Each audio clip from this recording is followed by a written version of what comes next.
Hello, everyone, and welcome back to Unscripted with me, Frank Dollar, coach, HR professional, and general person just trying to find their way, just like you. Today, I want to speak about a topic another one I think is not spoken about enough, and that is about when people say, do what you're passionate about. And often I hear people say, yes, I'll do what I'm passionate about, but no one really knows what that is. We tend to go through school, through life, through growing up, being told that when we grow up, we will do what we're passionate about. But how the hell do you know what you're passionate about? Um, I think there's a lot that influences what we do. So for myself, growing up on a farm in Zimbabwe, I was very influenced by, my parents' perception of the world, and what they knew naturally was farming.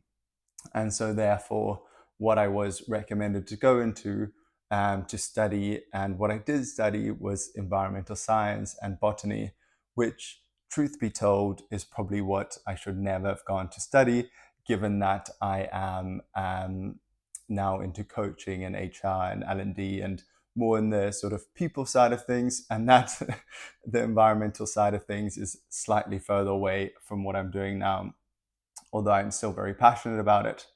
So, why am I talking about this today? Because if you are in a position that you're looking for your passion, looking for your purpose, thinking about what am I going to do with my life, especially now that the world is just changing every single second and it becomes more and more difficult to know what you want to do. What I've gathered over my years of working, living abroad in London, and generally going through life day to day is two sort of things that might help you. So the first being, the first way in which you can find out, what you're passionate about is think about what you're good at. So think about in school, in university, were there like hobbies that you enjoyed? Was there subjects that you really enjoyed that when you went into that room, when you went into that classroom, you felt passionate about it, you felt excited to be there to learn. You maybe did quite well in that subject naturally because you went there to learn. So think back to that, and then think around that topic, what careers might revolve around it. And it doesn't have to be the generic careers. Just because you were good at creative writing or you loved English literature does not mean you have to be an author. There are many other pathways that spider web from that. So think about journalism, editorial, teaching. So you don't necessarily have to don't think in a linear fashion when you're thinking about what you want to do around what you enjoyed or what you were good at. There's millions of options to sort of go into and study around that. But generally, I would say we are in a lot of ways segmented into these like brackets of, oh, because you did art at school, you have to become an artist. Because you did biology, you have to become a scientist. Because you did math, you become a mathematician. That is not the natural way of the world. I also, within that, would caveat, if you are finishing school and going to university and don't know what to do, there is so much power in taking a gap year if it's within your means, if you're able to sort of travel somewhere. I know people are limited by visas, etc. So I know it's easier said than done. But if you can go and work abroad, do anything, just go work at a school abroad, or go work in a school in your home country, or do some coaching, and then that's a good way to sort of really sit with thinking about what you want to do with your career. Most people don't do this because they think, oh, I'm going to then be a year behind all of the other people. That does not matter. Whatever year behind you are, everything evens out when you're working. Age doesn't matter. And a lot of people that started their career after me might be way ahead of me, and I might be way ahead of other people. So it doesn't always work like that. And then the second one, and this is a piece of advice I would say do in that gap year, is think about who do you know in professional work.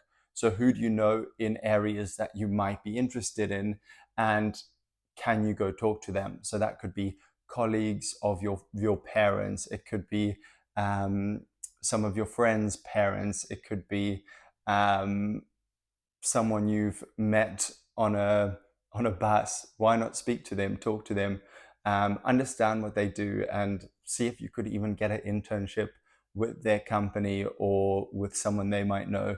People are more than happy to connect to other people, and don't hesitate to ask those questions and try really understand what it is that people do in that job, so that you may get a fuller picture of if that's something you might enjoy, because you are going to work for the next however many years.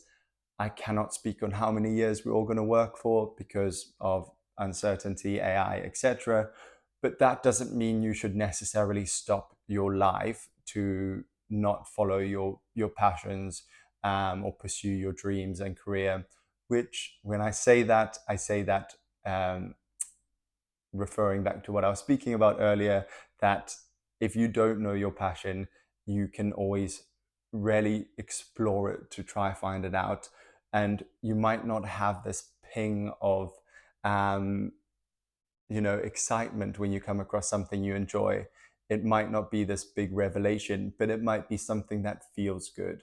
So what I say and what we say in coaching is, what is that feeling? Find that feeling and try, follow that and see if you could make something about it. I would also say um, there is such a big weight of an influence of expectations. The environment that you've grown up with in might shape how you feel you need to be. I would say try your best. It's not easy, but try find your own opinions. Try become conscious of your own thought and your own destiny outside of other people's influence. I think many of us we fall into these habits when we're young. An example I can think of right now is, and maybe it's quite gross, is growing up, I was always taught to brush my teeth, you know, put the toothpaste on, wet the toothbrush, brush your teeth, spit, and rinse. And then at 30 years old, my dentist said, try not rinsing at the end. And I was like, that is such a hard habit to change after basically 30 years of doing it. How am I going to make that change? But if you consciously think about not doing something, so taking away the power of the negativity, so that negative space, usually we want to add more. So if we're trying to create a habit, we like to, um, create, as the word describes. But if you're trying to start a habit, why not think about what can I take away? So in my example about the toothpaste, sorry, a bit gross, that is what you might start with. Take away something. So in finding your passion, is there something that you could remove? And it could be something that maybe you're overdoing. You could be giving up too much time to something that might not have that feeling anymore. I used to play for a touch rugby club. I used to love it. It helped me build a great community in London.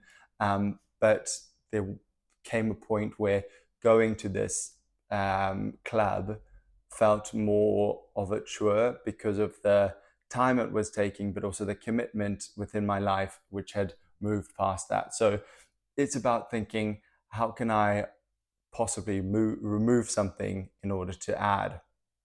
So that is a bit of a roundabout way of saying that you don't have to know your passion already.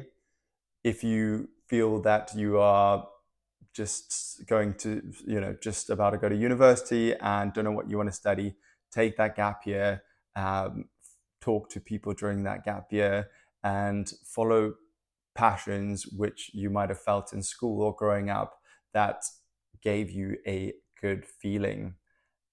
Talk to as many people as you can. If you are also maybe a bit later in your career, this still applies. If you're thinking about doing a career change, take time to think about what it is you want. Feel free to get in touch with me for some coaching. Coaching is just the most powerful way to allow you to have some introspection. So if you're struggling to find what you want to do with your life, what choices you should make, whether you should move jobs, whether you should change careers, whether you should break up with your partner, not suggesting anyone makes big decisions, leverage the power of coaching, try find a coach. And not that this is a video about coaching itself, but it is a powerful conversation that could help you find your passion, find your way, and find that feeling. So with that, I wish you all the best. I hope there was some sort of action, helpfulness you can take out of this. And as always, please like, subscribe, comment, and I'll see you next time. Please let me know what videos you would like to see next.